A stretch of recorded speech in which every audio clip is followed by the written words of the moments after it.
Welcome back. It is a new year and a new crack at dry January for a lot of people looking to abstain from alcohol. But there's a local business that believes it has the dirty secret to your success, and we're learning that they are expanding. Heidi Wigdahl first covered their opening at the end of 2024, but here's a look back at what Soda has to offer. At Soda in Maple Grove, that's looking good. Chad Taylor is opening the shop with his wife Joan and daughter Emery. It's the calm before the rush. Absolutely. That is the sugar rush. Hello. Right at noon when Soda opens, Sprite or Mountain Dew? the fountain pop starts flowing. And it'll be that way till tonight when we close the doors. Can I get a name?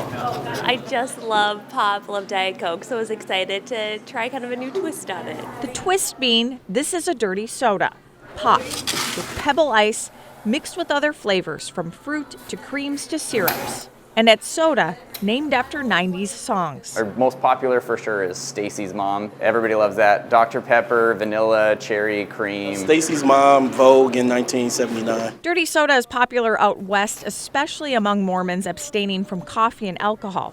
Chad took notice during his trips to Utah to visit family. We kept seeing people line up to go get this, and they were left so happy that we're like, man, somebody's gonna do that here eventually. And then someday my wife was like, I think you're gonna do that here. They started with a food truck. Then, dirty sodas were in the spotlight from the hit show, The Secret Lives of Mormon Wives. Total coincidence, yeah. We've been growing at a pretty good pace, and then it just went to a whole other level. Bubbling with excitement, in December, they opened the shop in Maple Grove. And that'll be $12. Negative 10-degree weather a couple of days ago or a couple of weeks ago, and lines were just out, out the door. So what makes these drinks so sweet? It's just sugar water, right? But at the end of it, it's a treat, and that's an emotional thing that we gravitate to. Okay. A treat to the taste buds.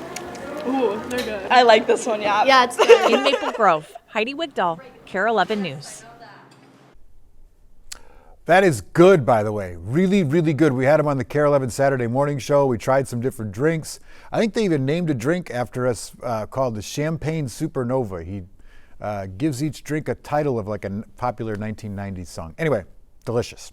Moving on, going into the new year, two Minnesotans started out with the resolution to get rich, and they did it by day one. These are the winning numbers of Minnesota's Millionaire Raffle. Still unclaimed this afternoon, by the way. One of those tickets was sold in International Falls, the other at a holiday station in Coon Rapids. And if you got a ticket but you didn't win one of the jackpots, still check your numbers. The Minnesota Lottery says there are 20,000 winners for prizes up to $100,000. You have a year to claim your prize.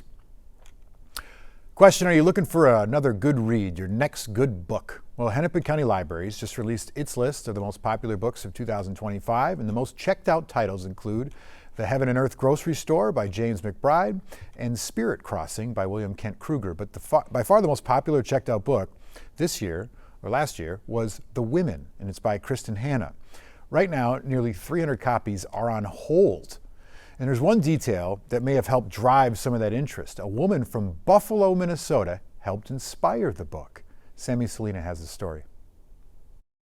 The Women by Kristen Hanna is Hennepin County's most borrowed book for adults, a historical fiction novel following a Vietnam Army nurse and the hopeful and at times painful moments that come with the job. So nice to see you again. Happy New Year. Well, thank you. But those stories weren't always warmly received. Kristen's book, immediately, the first week out the gate, New York Times bestseller.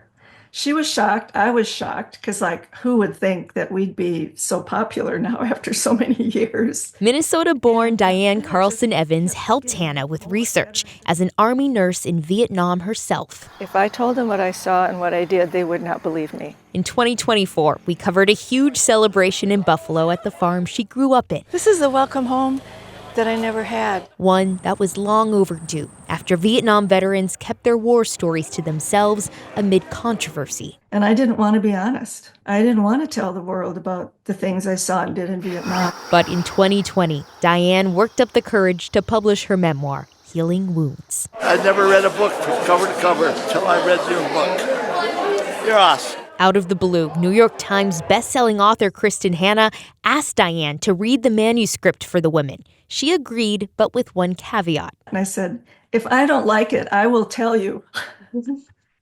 I said, I have spent my entire life working towards honoring these women and telling the truth. Diane spent a decade fighting for the Vietnam Women's Memorial on the National Mall. Last year, she received the Presidential Citizens Medal from President Biden. She was going to make sure the women captured why recognition was deserved.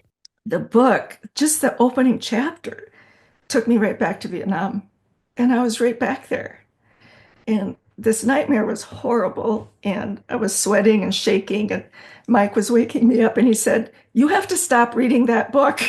Against her husband's wishes, she did not, and gave Kristen Hanna her thoughts. She was so receptive to feedback. She said, "Diane, this is just what I need to hear. This is just what I need to know." These stories were hidden for so long and are now among the most read. Kind of nourishes our soul that what we did really does matter.